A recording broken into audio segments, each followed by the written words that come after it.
সকালটা শুরু হলো জানালা দিয়ে একটু প্রকৃতি দেখার মধ্য দিয়ে। ভাবলাম, আহা, আজকে দিনটা বেশ শান্ত শান্ত যাবে।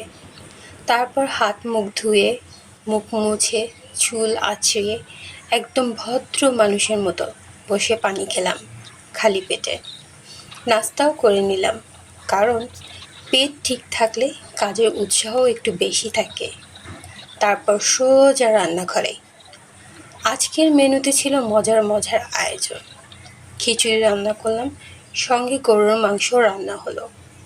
ভাবছিলাম রান্না বান্না করে একটু শান্তি পাবো, কিন্তু আমার জামাই তখন হাজির, হাতে এতগুলো শিং মাছ। মানে, আমি রান্নাঘরে খিচুড়ি আর গরুর মাংস নিয়ে ব্যস্ত, আর উনি মনে হয় ভাবছেন আজকে মাছও একটু যোগ হোক। আসো আসো আসো, দেখো আজকে তোমাদের জন্য কি রান্না করছে। গরুর মাংস, গরুর মাংস ভুনা, আর ওদিকে ভুনা খিচুড়ি, দেখছো? আর এখন তুমি কি করছো? তুমি আনছো এতগুলা শিং মাছ। এই শিং মাছ কাটতে কাটতে তো আমার অবস্থা খারাপ। দেখো কতগুলা শিং মাছ, দেখো, এই দেখো কত শিং মাছ।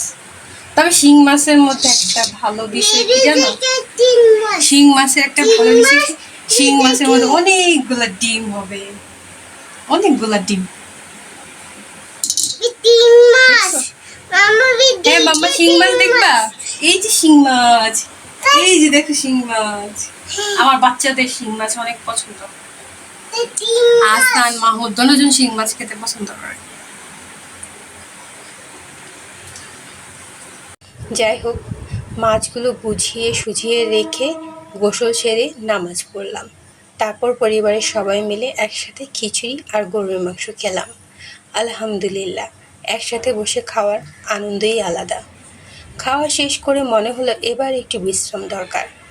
তাই শুয়ে শুয়ে জানালা দিয়ে দুপুরের আকাশ দেখছি।